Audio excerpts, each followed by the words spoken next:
CM ಸಿದ್ದರಾಮಯ್ಯನವರಿಗೆ ಮಂಡಿ ನೋವು ಕಾಡ್ತಾ ಇದೆ. ಹಾಗಾಗಿಯೇ ಇವತ್ತು ಮಣಿಪಾಲ್ ಆಸ್ಪತ್ರೆಗೆ ಭೇಟಿ ಕೊಟ್ಟು ವೈದ್ಯರಿಂದ ಚಿಕಿತ್ಸೆಯನ್ನು ಕೂಡ ಪಡೆದುಕೊಂಡಿದ್ದಾರೆ. ಹೆಲಿಕಾಪ್ಟರ್ ಅನ್ನು ಹತ್ತುವಾಗ ಇಳಿಯುವಾಗ ಕಾಲು ಉಳುಕಿದೆ ಅನ್ನುವಂತಹ ವಿಚಾರ. ಮಣಿಪಾಲ್ ಆಸ್ಪತ್ರೆಯಲ್ಲಿ ಎಕ್ಸ್ರೇಯನ್ನು ಮಾಡಿಸಿದ್ದಾರಂತೆ ಸಿಎಂ ಸಿದ್ದರಾಮಯ್ಯನವರು. ಚಿಕಿತ್ಸೆಯ ಬಳಿಕ ಕಾವೇರಿಗೆ ಸಿಎಂ ಸಿದ್ದರಾಮಯ್ಯನವರು ತೆರಳಿರುವಂತಹದ್ದು. 2 ದಿನಗಳ ಕಾಲ ವಿಶ್ರಾಂತಿಗೆ ವೈದ್ಯರು ಸೂಚನೆಯನ್ನು ಕೊಟ್ಟಿದ್ದಾರೆ.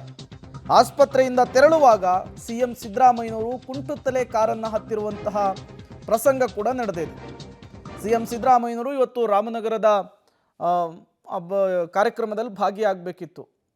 ಕಾಲಲ್ಲಿ ಸ್ವಲ್ಪ ನೋವು ಕಾಣಿಸ್ಕೊಂಡಿದ್ರಿಂದ, ಮಂಡಿ ನೋವು ಇದ್ದಿದ್ದರಿಂದ ಸಿಎಂ ಸಿದ್ದರಾಮಯ್ಯನವರು ಇವತ್ತು ಮಣಿಪಾಲ್ ಆಸ್ಪತ್ರೆಗೆ ಭೇಟಿ ಕೊಟ್ಟಿದ್ದರು. ಚಿಕಿತ್ಸೆಯನ್ನು ಪಡೆದು ಅವರು ವಾಪಸ್ ಮನೆಗೆ ಹೋಗ್ತಾ ಇರುವಂತಹ ದೃಶ್ಯಾವಳಿಗಳನ್ನು ಗಮನಿಸ್ತಾ ಇದ್ದೀರಿ. ಕುಂಟುತ್ತನೇ ಸಿಎಂ ಸಿದ್ದರಾಮಯ್ಯನವರು ಕಾರನ್ನು ಹತ್ತಿದ್ದಾರೆ. 2 ದಿನಗಳ ಕಾಲ ನೀವು ರೆಸ್ಟ್ ಮಾಡಲೇಬೇಕು ಅಂಥೇಳಿ ವೈದ್ಯರು ಹೇಳಿದ್ದಾರೆ. ಹಾಗಾಗಿ ಎಲ್ಲ ಕಾರ್ಯಕ್ರಮವನ್ನು ಕೂಡ ಬದಿಗೊತ್ತಿ ಮನೆಯಲ್ಲಿಯೇ ರೆಸ್ಟ್ ಮಾಡೋದಕ್ಕೆ ಸಿಎಂ ಸಿದ್ದರಾಮಯ್ಯನವರು ನಿರ್ಧರಿಸಿದಾರಂತೆ.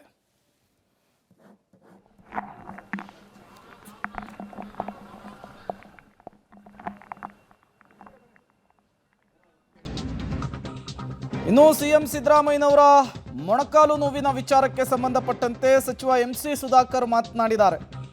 ಬೆಳಗ್ಗೆ ಸ್ನಾನದ ಮನೆಯಲ್ಲಿ ಕಾಲ್ಜಾರ್ ಬಿದ್ದಿದ್ದಾರೆ ಸಿಎಂ ಸಿದ್ದರಾಮಯ್ಯನವರು. ಸಿಎಂ ಮೊಣಕಾಲಿಗೆ ಬಲವಾದ ಗಾಯವಾಗಿದೆ.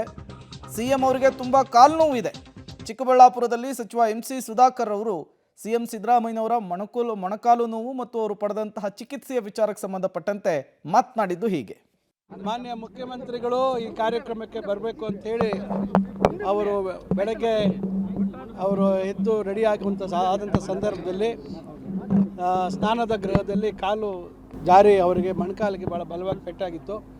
ಆ ಕಾರಣದಿಂದ ಅವರು ಪೆಟ್ಟು ಭಾಳ ಆಗಿ ಭಾಳ ನೋವಿದ್ದರಿಂದ ಅವರು ಮಣಿಪಾಲ್ ಆಸ್ಪತ್ರೆಯಲ್ಲಿ ಅದಕ್ಕೆ ಸ್ಕ್ಯಾನಿಂಗ್ ಮಾಡಿಸುವಂಥದ್ದಕ್ಕೆ ತುರ್ತಾಗಿ ಹೋದರು.